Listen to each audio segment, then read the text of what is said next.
प्रार्थी के भाई सौबरन सिंह पुत्र मवासी राम निवासी दौलतपुर थाना नारखी जिला फिरोजाबाद के घर उसके भांजे अंगद थाना सहपऊ जनपद हाथरस का रहने वाला है, जिसका भाई सौबरन सिंह के घर आना जाना था और इसकी पत्नी संगीता से उसके प्रेम संबंध थे। किसी कारण उक्त अंगद ने अपने गांव में फांसी लगा ली थी और उसके मरने की सूचना सुनते ही इसकी पत्नी संगीता ने भी उक्त अंगद की मृत्यु के बारे में सुनने के बाद अपनी आत्महत्या कर दी थी।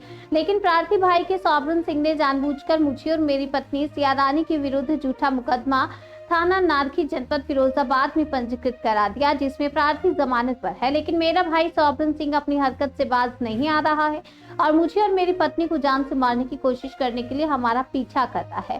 प्रार्थी उसके डर के कारण अपने घर पर नहीं रह पा रहे हैं। इसका सहयोग हमारे छोटे भाई की पत्नी गुड्डी देवी पत्नी कुंवर सिंह इसका सहयोग कर रहे हैं और इस मुकदमे के आधार पर ही हमारी जमीन पर अवैध कब्जा करने की कोशिश कर रहे हैं। प्रार्थी इनकी हरकतों से बुरी तरह से भयभीत हैं। कहाँ से आए आप? दौलतपुर से आए। क्या मामला है आपका पूरा? हमारे को जेल भेज दिया हमारे भाई ने। किस मामले में? उसने उसकी पत्नी खत्म हो गई, उससे पहले उसका भांजा खत्म हो गया हमारा जी। हाँ, हमारे पास झूठा मुकदमा लगा दिया, घर में नहीं रहने देता है हमको और कोर्ट में जाते हैं कहीं हमने अपनी तारीख को तो कहता तारीख पे आएगा तो तेरे को जान तो मार देंगे। इसकी सूचना आपने थाना पुलिस को दी? थाना दी तो कहते हैं वो तो उससे मामला शांत कर लो, वो तो बहुत आ गया है। पुलिस उन पर कोई कार्रवाई क्यों नहीं? कुछ नहीं कह रही है। 100 नंबर से हमने फोन किया था, दबरी पकड़ लिया, तब हमने सुनू कह रही कि हम जा रहे हैं, फिर हमको अभी बताएंगे, फिर हमको कोई सूचना नहीं दी। आज आपने यहाँ अधिकारियों से मुलाकात की है, क्या आश्वासन दिया है उनके द्वारा? उन्हें कही हमको न्याय मिलना चाहिए, हमको न्याय मिलना चाहिए बस। अधिकारियों से मिले, उन्होंने क्या कहा आपसे? उन्हें कहा हाँ आपको मिलेगा। ठीक है। क्या नाम है आपका? सिया रानी। कहाँ से आई हैं आप? दौलतपुर से। किस जिले से आई हैं? फिरोजाबाद से। क्या मामला है पूरा? मामला ये है, मेरा भानीजी रहता था मेरे घर पे जी, देवर के पास जी। तो मतलब 2 साल से रह रहा था। उसका कोई मैटर था उसकी पत्नी का, उसका तो मतलब उसकी पत्नी ने ये कहा था कि उनमें झगड़ा हो गया था कोई जी।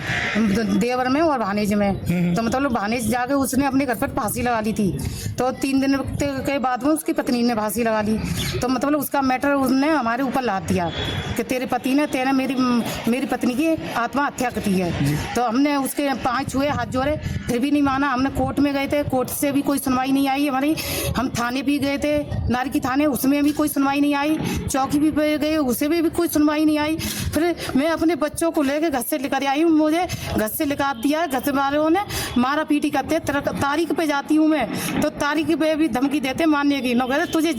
तुझे मार के तेरे परिवार को तब शांति पाएंगे हम। पुलिस उसके खिलाफ कोई कार्रवाई क्यों नहीं? कोई कार्रवाई नहीं हो रही है, कोई कार्रवाई नहीं, पता नहीं क्या कर रही है पुलिस। बैठी रहती है, कुछ नहीं कर रही है पुलिस। क्या करती है, कोई सुनवाई नहीं होती। गरीब आदमी हो गई, मैं क्या करूँ, कहाँ से पैसा लाऊं, क्या करूँ, बच्चों को कैसे पालूं मैं? आज एडीजी मैम से मिली है, क्या आश्वासन आपको? उनने ये कह दिया आपकी कोई समस्या सलस होगी, आपकी मतलब काम होएगा, आपका समस्या का समाधान हो जाएगा आपका। उनने कह दिया। अब देखते आएंगे, उनको दीदी की वो भी देख ले, बहन जी को क्या कह रही हैं। अब आए गरीब गुरबाएं, क्या करें। 1 साल 1.5 साल हो गई, 1.5 साल से मैं भीख मांग रही हूँ, बच्चों को पाल रही हूँ, खवा रही हूँ। तो कब तक खवाऊंगी ये बताओ। सास ससुर में वो भी उसी के साथ है, देवर जेठ है उसी के साथ है, मैं क्या करूँ बताओ। मेरा घर से सब बर्बाद हो गया है। ठीक है। कहाँ से आए आप?